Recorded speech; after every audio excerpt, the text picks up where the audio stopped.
प्यारे बच्चों, आज हम पढ़ने जा रहे हैं बहुत ही फेमस बौधायन पाइथागोरस की प्रमेय।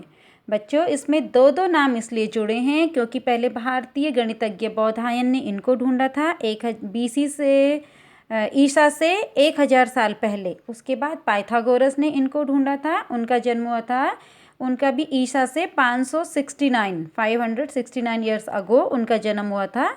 तो इन्होंने भी इसको ढूंढा है, तो इसलिए दोनों के नाम हम इसमें ले रहे हैं।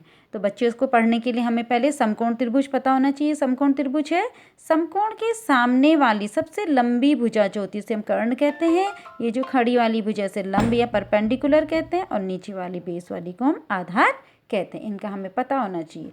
तो पाइथागोरस ने क्या बताया कि जैसे ये त्रिभुज है येलो कलर का समकोण, इसकी जो सबसे लंबी भुजा है कर्ण पर एक ग्रीन कलर का जो स्क्वायर बन रहा है, ये वाला जो स्क्वायर है इसकी लंब वाली भुजा पे जो एक वर्ग बन रहा है और आधार वाली पे जो एक वर्ग बन रहा है, इन दोनों के जोड़ के बराबर ये वाली भुजा है। इसको बच्चों हम प्रैक्टिकली करके देखते हैं। इसके पीछे हमने स्क्वायर बना लिए हैं। आप इन दोनों को काउंट करके देखिए, इस पर कितने स्क्वायर आ रहे हैं। 4 4 जा 16 और ये 3 3 जा 9। 16 + 9 होता है 25। तो इसमें बच्चों 25 स्क्वायर आ रहे हैं। और इसमें काउंट करिए, ये भी कितने हैं, 5 5 जा 25।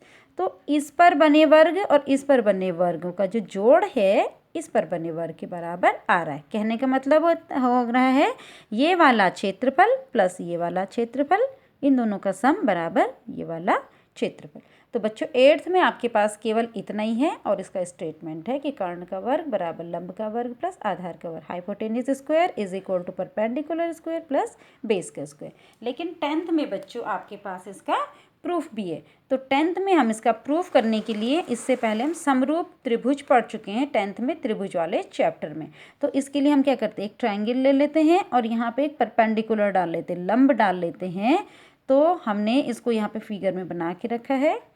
त्रिभुज एक ABC हमने कोई समकोण त्रिभुज लिया, ये उसका 90 डिग्री है। यहाँ से हमने एक लंब खींच दिया BD, ये 90 आया, तो ओबियसली ये भी 90 आएगा। 3 त्रिभुज हमारे पास बन गए।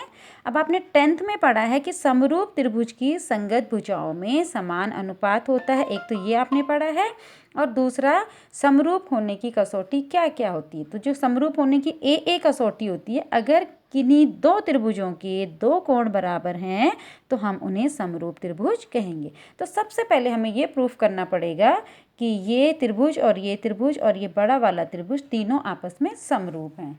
एक थ्योरम भी है आपके पास, चलो इसको दोबारा से देख लेते हैं। इस वाले त्रिभुज में देखिए बच्चों, ये BDC में ये 90 डिग्री है और ये जो C एंगल है वो BDC में भी आ रहा है और ABC में भी आ रहा है, दोनों में कॉमन हो गया। तो दो कोण BDC और ABC के बराबर हो गए, तो हम कह सकते हैं ABC BDC के समरूप है।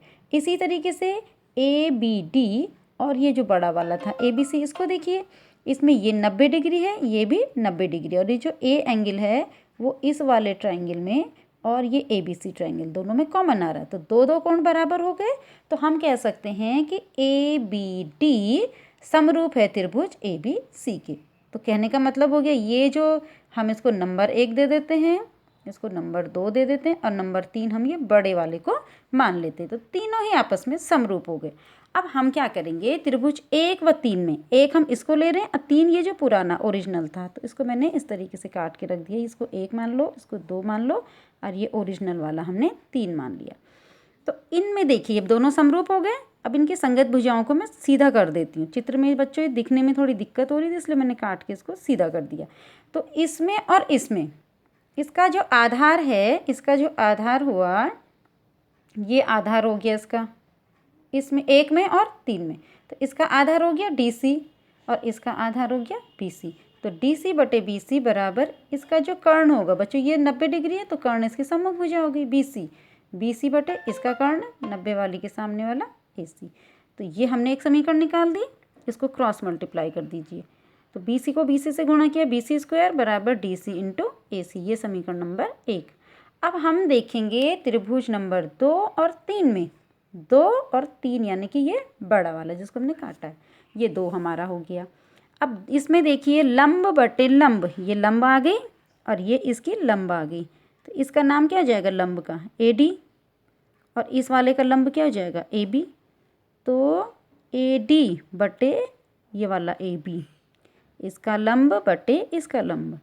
ये AD, ये A है बच्चों, ये D है। यहाँ से बच्चों इसके नाम ले लीजिए AD और ये हो जाएगा आपका B। और इसका नाम हमने ये वाला त्रिभुज ये ले रखा है, ये वाला हमने ले रखा है बच्चों। तो ये इसका नाम D आ गया, ये C आ गया और यहाँ पे B आ गया। तो इन दोनों में हम देख रहे हैं अभी